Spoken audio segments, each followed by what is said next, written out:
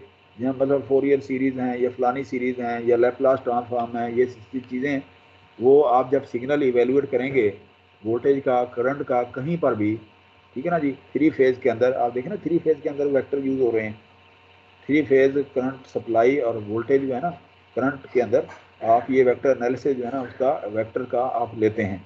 बहुत बेहतर, मैं आप सेमेस्टर 7 को पढ़ा रहा हूँ, वो सारे वेक्टर ही हैं, वोल्टेज भी वेक्टर है, करंट भी वेक्टर है, ठीक है ना जी। तो सारी चीज़ें वेक्टर के अंदर हम कैलकुलेट करते हैं, इसके अंदर फेजेज उसके अभी मैं पढ़ा के हटाऊँ, ठीक है ना जी। तो वहाँ आपको पता होना चाहिए कि जी ये जो हम यूज़ कर रहे हैं, ये जो क्रॉस प्रोडक्ट है, ये कहाँ यूज़ होगा और इसकी एप्लीकेशन कैसे होगी, इसकी सिग्निफिकेंस क्या होगी। अब न्यूमेरिकल तो आप FSC में कर रहे होते तो आपको बगैर किसी कॉन्सेप्ट के जो है ना आपका कहते हैं ना FSC बाई रट्टा, तो रट्टे के तौर पे वो स्टूडेंट कर लेता है, नंबर लेने होते हैं। लेकिन यहाँ तो बेटा यूनिवर्सिटी के अंदर आपका एक कॉन्सेप्ट जो है ना आपने इस्टेब्लिश करना है, तो कि जी उस कंसेप्ट के मुताबिक आपने पढ़ना है और आगे चलना है, ठीक है ना जी। तो इसलिए ये कॉन्सेप्ट मैंने आपको बताया है कि क्रॉस प्रोडक्ट का कॉन्सेप्ट जो है ना ये है जो आप आगे जाके अप्लाई करेंगे। ये मैंने अभी पावर इलेक्ट्रॉनिक्स के अंदर 7th सेमेस्टर में भी पढ़ाया है अभी, कि उसके अंदर वोल्टेज और करंट जो है ना दे आर वेक्टर क्वांटिटीज, ठीक है ना जी, और उनके दरमियान एंगल है, और एंगल जो है ना जी आप हैरान रह जाएंगे कि ये सारे का सारा जो है ना ये वहाँ पर इम्प्लीमेंट हो रहा है। तो इसलिए यहाँ पर आपको जो बेसिक कॉन्सेप्ट है वो मैं देना चाह रहा हूँ, क्योंकि मैं इंजीनियर हूँ। अगर मैं इंजीनियर हूँ तो मैं बता रहा हूँ, अगर कोई आपके पास जो कोई बेसिक साइंसेज के टीचर होते हैं ना, वो क्योंकि उनकी बैकग्राउंड इंजीनियर की नहीं है, वो आपको और तरह से पढ़ाते हैं, लेकिन मैं तो इंजीनियर हूँ, मैं तो इसकी एप्लीकेशन जो है ना वो करता रहता हूँ, इसलिए मैं आप लोगों को ये इसका जो है ना वो दे रहा हूँ। वो कहते हैं कि जी ये जो बेसिक साइंसेज के कोर्सेज हैं, फिजिक्स या मैथ जो है, ये हमेशा इंजीनियर पढ़ाएं इंजीनियर को, ये रिकमेंडेड है। यूईटी के अंदर भी ऐसे ही होना शुरू हो गया है तकरीबन, ठीक है ना, एक आध कोर्स उनको देते हैं। बाकी जो है ना ये सारी चीज़ें जो है ना ये इंजीनियर को पढ़ानी चाहिए कि ताकि उसको बता के इसकी एप्लीकेशन कहाँ लगानी है। तो मैं इसीलिए आप लोगों को ये बता रहा हूँ कि आपने थोड़ा पढ़ लें, कॉन्सेप्ट के साथ पढ़ें, एज एन इंजीनियर पढ़ें। आप लोग आप दाखिल हो गए ना, आप इंजीनियर हैं, अब अपने इंजीनियर बन के निकलना है। अब ना माइंड जो है ना इंजीनियरिंग वाला बनाएंगे, ठीक है ना जी। इसलिए तो अभी मुझे बताएं कि जी आपको समझ आ गई है या नहीं। कोई एक स्टूडेंट यस सर। कोई स्टूडेंट बताया कि जिसको अभी समझ नहीं आई, बताएं कोई ऐसे स्टूडेंट हो। 017 सर।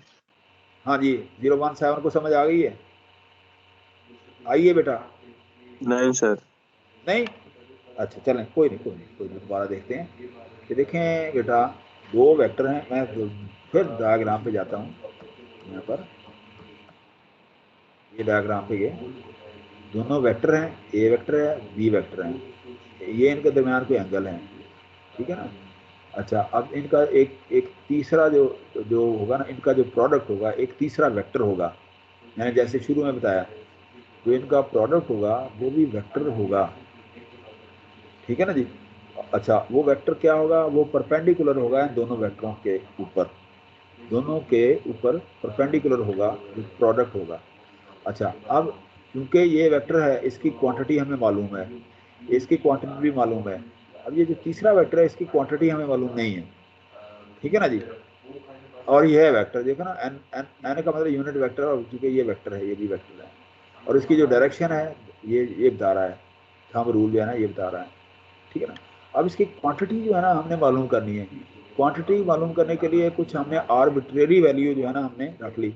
कोई सपोज करके वैल्यू जो है ना हमने रख ली, ठीक है ना। वो वैल्यू जो है ना हमने कौन सी रखी, यहाँ पर सी वाली, सी ये वैल्यू हमने रख ली, तीसरा वेक्टर।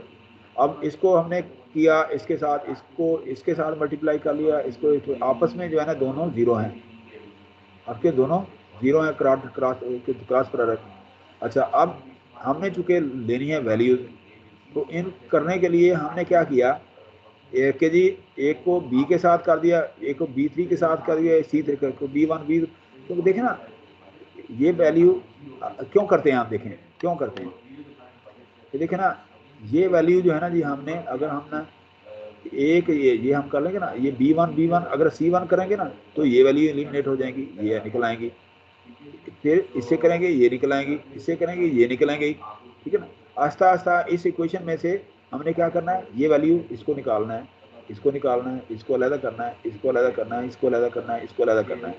अब हमने एक ही को किया है, यदि C3 जो है ना इसको हमने मल्टीप्लाई कर दिया 1 के साथ, B मतलब ना to eliminate C3 we multiply by B3 and 2 by A3, ये हमने इस तरह से कर लिया। यहाँ पर जब हमने ये किया तो हमारे पास जो है ना वैल्यू जो है ना हमारे, चूंकि ये फार्मूला होता है जब हम ये ऐड करते हैं ना, एक को इस तरह से मतलब ये एक के साथ है ना, दूसरे के साथ भी हमें तीसरे के साथ भी करना है, तो हमारे पास जो है ना ये वैल्यू आ जाएंगे C1 C2, ठीक है ना, C1 C2 और इसी तरह ये C3 निकाले तीनों।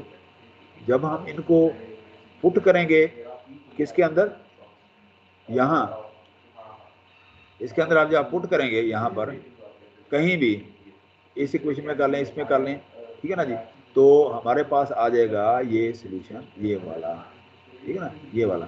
अच्छा, इसको अब करने के लिए ना आप हम न्यूमेरिकल प्रॉब्लम करेंगे, आपको समझ आ जाएगी, ठीक है ना, न्यूमेरिकल करते हैं ना उसमें आपको समझ आ जाएगी।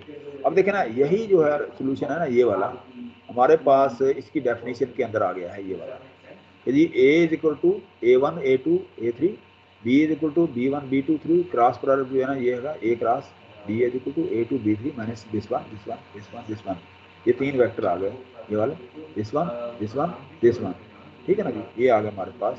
तो हमारे पास ये आ गया। अब हम अगर जब हम ये करेंगे ना इसको तो आपको समझ आ जाएगी। तो इसके लिए हम क्या करते हैं, ये जो है ना ये बेसिकली ये अभी मैंने एक लफ्ज़ नहीं बताया था, ये इनको कहेंगे डिटर्मिनेंट, ये डिटर्मिनेंट 1 डिटर्मिनेंट 2 डिटर्मिनेंट 3, ये हम बेसिकली क्या कर रहे हैं, इसके डिटर्मिनेंट निकाल रहे हैं। जब आपने डिटर्मिनेंट तो पढ़े होंगे ना, देखे ना जी कि जी डिटर्मिनेंट ऑफ ऑर्डर 2, ठीक है ना, ठीक है ना, A B माइनस BC, ये हम कर रहे हैं बेसिकली, ठीक है ना।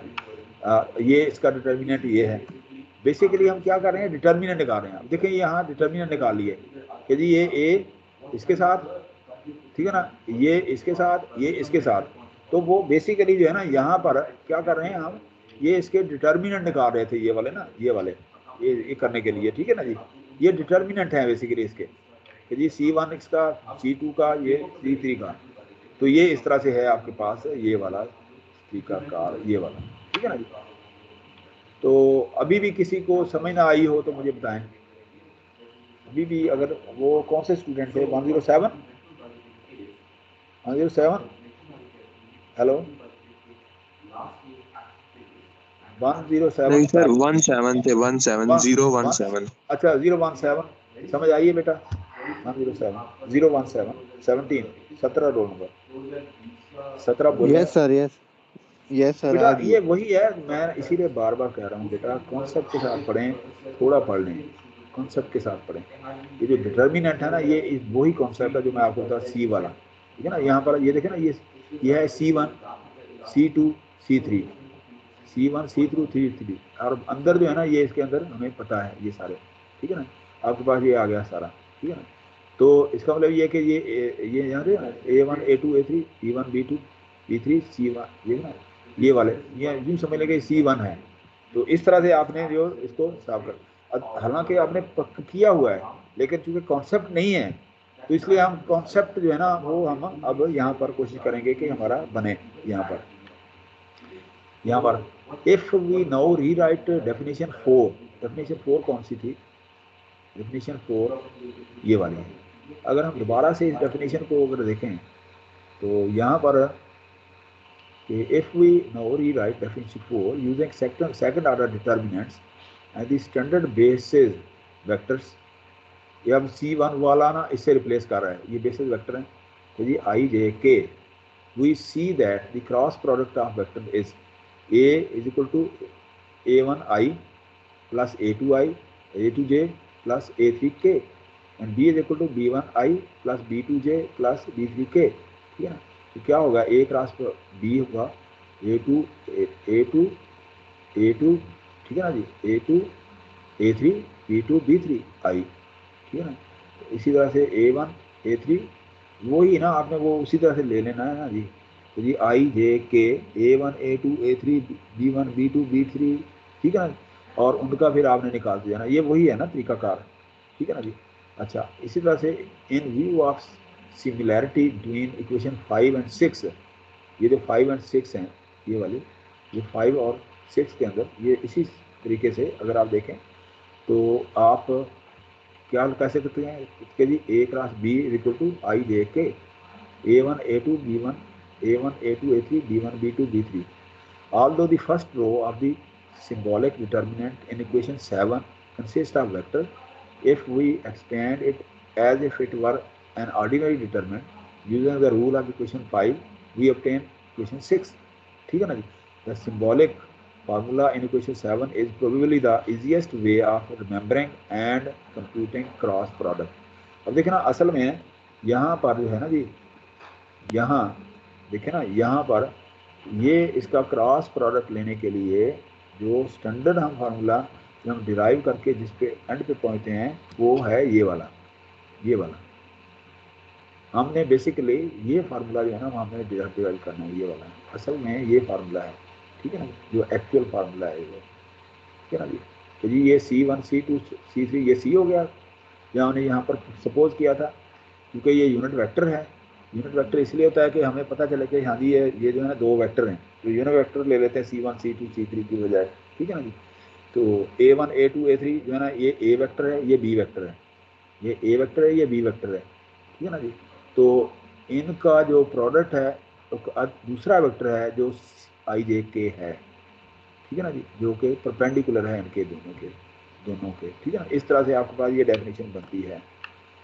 अच्छा, एग्जाम्पल में आ जाएगा 1 3 4 B 2 7 -5 A cross B I J K, ये अब आ गया, ये आपने किए हुए हैं, आपको पता ही है बेटा, ठीक है ना, आपको पता है ना ये सारी चीज़ों का। तो वह वही चीज़ है लेकिन कॉन्सेप्ट के साथ आपने नहीं पढ़ा था, तो आपके पास ये आ गया ये वाला। अच्छा जी, अब हम देखें यहाँ के बाद नेक्स्ट अगला थ्योरम है इसका, the vector A cross B is orthogonal to both A and B। Orthogonal का मतलब ये है कि दोनों वेक्टर के ये 90 के एंगल पे होना चाहिए, ठीक है ना। ऑर्थोगोनल ये वाला ये 90 एंगल है ना, ये डब्बा, ये जो अब ये इसका डब्बा इस तरह का बनाते हैं ना, ये गोल नहीं है, ठीक है ना, कर्व नहीं है, ठीक है ना, ये रेक्टेंगल है, तो इसका मतलब ये 90 है कि जब ये दो आपस में एक दूसरे के 90 पे होंगे ए और ये दोनों मतलब इसके और इसके, तो उस वक्त जो है ना जी ये होगा तो तीसरा प्रोडक्ट जो है it is orthogonal to both A and B. यदि ए वेक्टर इसके साथ भी 90 एंगल होगा और इसके साथ भी 90 एंगल होगा। So we construct the cross product A cross B so that it would be perpendicular to both A and B. This is one of the most important properties of a cross product. ठीक हो गया, ये आप देखें, if A and B are represented by directed line segments with the same initial point, figure A1, then theorem 8 says that cross product A cross B points in direction perpendicular to the plane through A and D, ठीक है ना। तो इस तरह से आपके पास जो है ना ये आ गया, ठीक हो गया। अच्छा जी, अच्छा अब आप आगे चलें थोड़ा सा। It turns out that the direction of A cross B is given by right hand rule। ये जो right hand rule था ये वाला right hand rule था। It turns out that the direction of A cross B is given by the right hand rule. Right hand rule क्या? If the fingers of your right hand curl in the direction of rotation, direction of rotation कौन सी है? ये वाली, ऐसे ऐसे ये direction, A cross B, A जब cross करेंगे ना पहला जो है, तो इसका मतलब इसकी डायरेक्शन B की तरफ है, ऐसे थीटा के साथ, ठीक है? तो if the fingers of your right hand curl in direction of rotation through an angle less than 180 from A to B, then your thumb points in the direction of A cross B. Now that we know the direction of the vector A cross B, the remaining thing we need to complete its geometric description is its length A cross B. This is given by following theorem. यहाँ देखें, if theta is the angle between A and B, so 0 to pi के दरमियान theta है, ठीक है ना? Then A cross B absolute value को कोई अगर नेगेटिव है तो पॉजिटिव हो जाए, तो क्या हो जाएगा? A absolute value B absolute value sine theta. ये हमारे पास जो है अगला थ्योरम जो है ना, ये इंपॉर्टेंट जो है ये आ गया है कि A क्रॉस की B absolute value is equal to, या इसको मॉड भी कहते हैं, ठीक है ना? या एब्सोल्यूट वैल्यू होती है, एब्सोल्यूट का मतलब ये है कि इसके अंदर जो नेगेटिव है तो वो पॉजिटिव हो जाए, इसकी वैल्यू पॉजिटिव रहे, ठीक है? ये A B, एक A mod B mod sine theta, ठीक है? अच्छा जी, आगे, since a vector is completely determined by its magnitude and direction, we can now say that A cross B is the vector that is perpendicular to both A and B. हमें पता है, ठीक है ना? Whose orientation is determined by the right hand rule and whose length is A mod B mod sin theta. In fact, this is exactly how physicists define, physics वाले ऐसे define करते हैं A cross B, तो क्या हो जाएगा? Two non-zero vector A and B are perpendicular if only A cross B is equal to 0. A cross B is equal to 0. A cross B is equal to 0. A cross B equal to 0 का क्या मतलब है? A cross B का 0 का मतलब क्या है? ठीक है ना? ये है A cross B का मतलब ये है। यदि A cross C equal to 0, ठीक है ना? A dot B C equal to 0, B dot C equal to 0, इसका मतलब ये है दोनों का A cross B into A into cross B, A cross B into A cross C, they are 0. तो ये इसका मतलब यहाँ पर ये लिया गया है, ठीक है ना जी? अच्छा, अब हम देखते हैं यहाँ पर थोड़ा सा कि डायग्राम से देखें अगर आप, ज्योमेट्रिक इंटरप्रिटेशन ऑफ थ्योरम 9 कौन सा है? ये वाला, ठीक है ना जी? तो ये कैसे होगा? यदि A वेक्टर ये है, B ये है, उनका जो क्रॉस प्रोडक्ट वेक्टर होगा वो होगा B साइन थीटा, ठीक है ना? ये वाला, ठीक है ना? तो इस तरह से आप देखें, यदि if A and B are represented by directed line segments with same initial point, ठीक है ना जी? Then same का मतलब ये है कि जहाँ से ये दोनों वेक्टर यहाँ ऐसे शुरू होते हैं, ठीक है ना जी? Then they determine a parallelogram with base A absolute value, altitude B sin theta. Altitude का मतलब क्या है? ये वाला, ये altitude है, जिसको हम डॉट प्रोडक्ट में प्रोजेक्शन कहते थे, ठीक है ना जी? तो then एरिया क्या हो जाएगा? A is equal to mod A B mod A, मतलब चूँकि ये B इसके अंदर है, एरिया जो है ना, ये देखें ना, इसका और इसका मल्टीप्लाई है ना, इसका और इसका मल्टीप्लाई, ठीक है ना? ये आपके पास A इंटू क्रॉस B के बराबर हो गया, इसका और इसका A क्रॉस B के बराबर ये आ गया यहाँ पर इसका एरिया है। Thus we have the following way of interpreting the magnitude of A cross product. The length of cross product A cross B is equal to the area of parallelogram determined by A and B. ये parallelogram का area जो है ना ये होता है। Parallelogram क्या होती है? जी, इसका पैरेललोग्राम क्या है कि ये इसकी ये लेंथ बराबर होनी चाहिए, ये लेंथ ये बराबर होनी चाहिए, ये लेंथ बराबर होनी चाहिए, ठीक है ना जी? अब इस लेंथ को इस लेंथ के साथ मल्टीप्लाई कर देंगे तो इसका एरिया बन जाएगा, ठीक है ना? इस लेंथ को इस लेंथ के साथ, और ये क्योंकि हमें पता नहीं है इसकी मतलब ना, इसका क्रॉस ले रहे हैं, तो इसका मतलब ये है कि